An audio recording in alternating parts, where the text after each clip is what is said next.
ሰላም ሰላም ኢትዮጵያ ኤርትራውያን እንዴት ናችሁ? ደህና ናችሁ አላችሁ? እኔ ከሰው ለእናትና ልጁ ተጠፋፍተናል። ቪዲዮ ከመጣን በጣም ቆይተናል። በጣም ስላልተመቸን ይቅርታ እየጠየቅን የዛሬው ደግሞ ጉዳይ በጣም የሚያሳዝን ጉዳይ የተሰማኝ ስሜት ለመናገር ነው። ቻናል ሰብስክራይብ እያደረጋችሁ ሼር በማድረግ ተባበሩ። ዛሬ የመጣሁበት ጉዳይ ዋናው ርዕስ ነፍሱን ይማረው ስለሰማኝ በለምን ቆይቼም ቢሆን ግን ክንክን አደረገኝ። ምክንያቱም ፍልቅልቅ ሲል አይተነዋል። ሰውነቱ ክብደት ቢኖረውም ምንም አይነት የጤና ችግር እንደሌለበት ሲናገር ነበር እና በቃ እኔ እልፈቱንም ለማመን በጣም የከበደኝ የሆነ ስሰማ ማለት ነው። በቃ ይሄ አሁን አንዳንዴ የሚያቀነባብሩት ነገር ስላለ እንደዛ ነው የሚመስለኝ። በመጨረሻ ላይ አላምንም ማመን ከብዶኝ ማለት ነው። እንግዲህ ቤተሰቦቹን አስቡ፣ ልጆቹን አስቡ።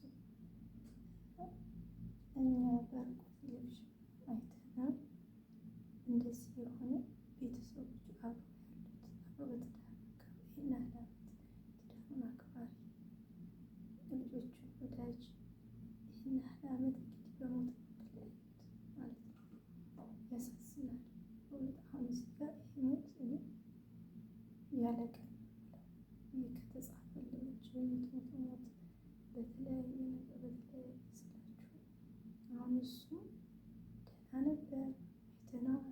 ሰውነት ውስጥ ገብቻል ሰብስክራይብ እያደረጋችሁ ነው። ሰውነትን ለመቀነስ በተደረገ መድኃኒት ጭንጭታ ይሰማል ማለት ነው። ሰውነት ለመቀነስ በተደረገው ሕክምና መድኃኒት አለ። ያ መድኃኒት ይሄ ብጥብጥ ያለው ስጋውን ራስ ማፍረስ ማለት የጓጎለውን ስጋ እንዲበታት ነው ማለት ነው። እኔ ይመስለኛል እኔም አሁን ጨረር ታክሜ ነበር አንገቴንና ያንን በሽታ ለማውጣት የተሰጠኝ መድኃኒት በጣም ከባድ ነበር። ጽኑ አስታውሳለሁ ማለት ነው። እና ያንን በሽታ ይዞ ለመውጣት ሰውነታቸውን ቆራርጦ ከታትፎና እሱ ምን ያህል ነው የምለው ምን ያህል እርግጠኛ ሆነው ሰውነትን ለመቀነስ የተባለ መድኃኒት የተሰሩ መድኃኒቶች ምን ያህል እርግጠኞች ናቸው? ምን ያህል በእውነት አሁን ይህ ሰው ልቅልቅ ያለ ሰውነቱ ክብደት ቢኖረው ግን ጤነኛ ነው።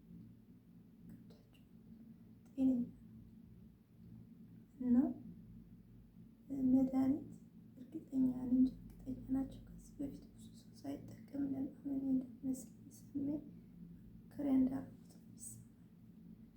ድርጅቶቹ ማለት ማስታወቂያ ሲሰራ የነበረው እንግዲህ ድርጅቱን ለማስተዋወቅ ነው።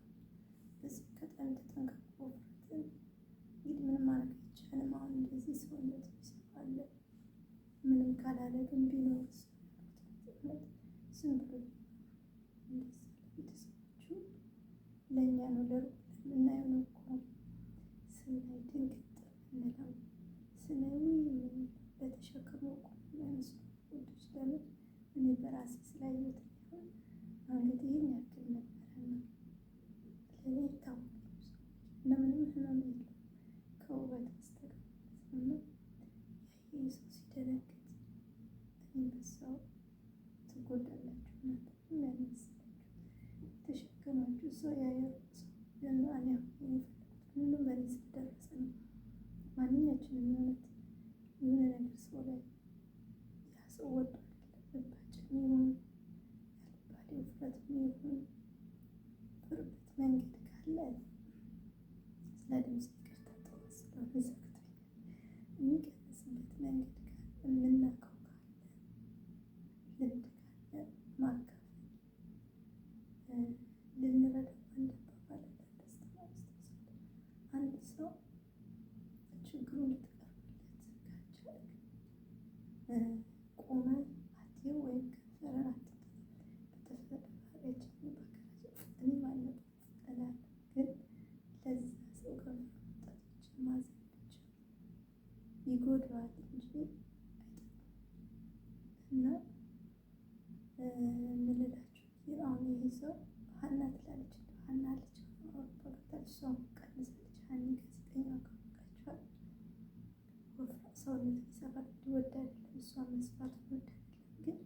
ግን እርግጠኛ እዛ ሚዲያ ላይ ያለው ይሄ በጣም ወፈርሽ እንደዚህ ባትወፍሪ ስታያት እኔ ተሸከምኩታቸው በቃ ነው። እኛ ምን እናድርገው አይደለም መቀነስ ከተቻለ እንሞክራለን። ካልተቻለ ግን ለተሸከመች ነው ሰው ወይኔ አንተ እኮ እንደዚህ ወይኔ አንተ እኮ እንደዚህ ብለን ባናሸማቀቅ መፍትሄ ካለ ግን የምናውቀው መፍትሄ መልካም ነገር ካለ ግን መፍትሄ ነገር አሁን ሰማኸኝ አስቡት ያለ ጊዜው አጣ ማለት ብቻ ሳይሆን እናቱ ቤተሰቡ እንግዲህ ልጆቹ አጡ ማለት ነው። እነሱ ለልጆቹ ለተመልካች ነው እንጂ ያውቃል ለልጆቹ ማለት አለማውራት የሚሉት ስለሆነ ለወላጆቹ ለራሱ ምንም ማለት አይደለም። ግን አሁን የሰው ጌታ የመመረቅ ጊዜ እኔም ራሴ ደነግጣለሁ አላሽ ግን ያንን ሰው በቃ ለማሸማቀቅ አሁን ከመሸማቀቅ የተነሳ ይመስለኛል ሕክምና እንግዲህ እንደዚህ እናደርጋለን ብለው ወስደውት ለሞት የተዳረገው ማለት ነው። ገብቷችኋል? አባባል አሁን ሕክምናውስ ምን ያህል ተረጋግጦ ነው? ምን ያህል ስንት ሰው ታክሞበታል? ስንት ሰው ለውጥ አይቶበታል? የመጀመሪያ መሞከሪያ ማለት አሁን እኔ ጨረቃ ላይ የተጠቀምኩት ግብጽ ነው። ኢትዮጵያ ግን እምቢ አለ። ለምን? ከብዙ ተሞክሮች ጨረር ተመቶ ይተርፋል። ኢትዮጵያ ለምን እንትናችን ኳሊቲ ጽዳት ያለ ነገር ከኢኮኖሚያችን አንፃር ከፍለን ማስገባት ስለማንችል ያው ቀነስ ያለ ነው የሚገባው። ይሄ ደግሞ እንግዲህ ያሱ ትንሽ ጊዜ ነው። ከዛ ምን አገባኝ ያለው ነገር የተረዳሁት እኔ ደግሞ እምቢ አልኩ። ለምን አየሁ ብዙ ሰው እንትን ነው ተብሎ ጨረር ተመታ መቶ 6 ወር የሚቆይ ራሱ እኔ ብዙ ማለት ነው ሲያልፍ ያለ ጨረር ተመታ እንዲሁ ረጅም እድሜ የኖረ አላየሁም ኢትዮጵያ ውስጥ። ስለዚህ እኔ ጉሮሮ ጨረር ይመታል አሁን ከጀርባዬ ብዙ ስላየሁ እኔ ጨረር ሳልመታ እውነት በጣም ጤነኛ ነኝ። አልታመምኩም። የውበት ነገር ስለሆነ ነው የራሱ ጉዳይ እኖራለሁ እስካለሁ እኖራለሁ ግን አልመታም ማለት ነው። ያው ምንድን ነው አንድን ነገር አይተን ብዙ ለውጥ ካለ ካመንበት በኋላ ደስ ሄደን ሕክምና ቢሆን ማድረግ ያለብን። ብዙ ሰው ግን እየጎዳ ካየ አሁን ምንድን ነው መሰለኝ ዛሬ ሰሚ ነበር በዚህ ግን ሰው ለመቀነስ ባረገው ሕክምና ልቡ አልቻለም ይላል። ገባችሁ?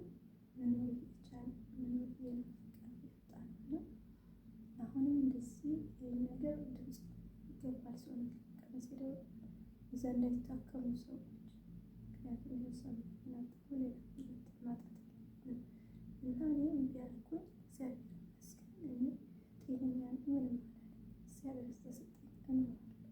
እኔ ጨረር አልመታም። ምክንያቱም ያየኋቸው ሁሉ የተረፈ እያለ ወስኜ እምቢ አልኩኝ።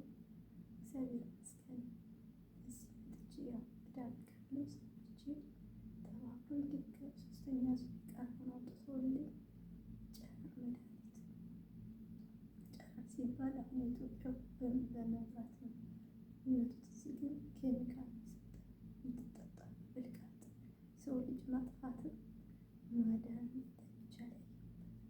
ልክ ኬሚካል እንደምትበቃ የሆነ ነገር እንደምታገኝ ትንሽ ብልቃጥ ሰዎቻችን ሁለት ተሰጥቶን ወዲያው እንደጠጣሁ መሰለኝ ከጊዜ በኋላ በጣም ነፍሴ ልብ ያልቻለ ሰውነቴ ሁሉ ማለት ነው።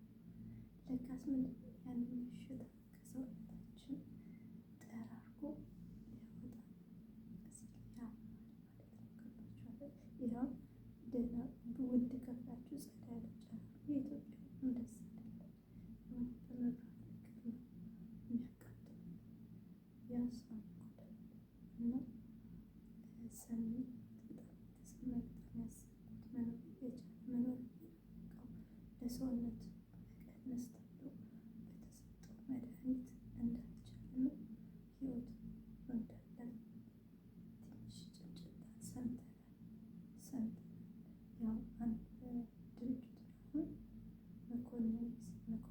እኮ ነው ጸጥ ብለው አይደለም አሁን የለበትም። ማንኛውም ሰው አሁን በዚህ በመድኃኒት ሰውነት ሊቀንስ አለባቸው ተሞክሮ ቅጠላቅጠል ከቅባት ነገር ከዘይት መራቅ ፍራፍሬ ኢትዮጵያ ውስጥ ቢለመድ ደስ ይለኛል። እራትና ለመብላት እኔ ወፍራም ግን ድሮ በጣም ወፍራም ነበርኩ። ዝም ብዬ ማገዝዝ አሁን ግን በቃ ቢቻል ፍራፍሬ አሁን ሰውነት ክብደት ያለው ሰው እንደዚህ ሐኪም ቤት እንኳን ሄዶ እንግዲህ መድኃኒት አመጡ ጓጉላ የሚያፈርስ የሰውነቱን ጓጉላ ለማፍረስ ተብሎ የተሰጠው መድኃኒት ነው። ሊሆን ይቻላል ሳምባር ተቋቋመ ህይወቱ መጣ። እንደዛ ቢኖር ልጆች ለእናቱ ለሚስቱ እና እንደሚፈልጉ ምንድነው በጣም ያሳስባል። ነፍሱን ያጸድቅለት ያኖረልን። ሰብስክራይብ ላይክ እያደረጋችሁ አበረታቱን እናንተ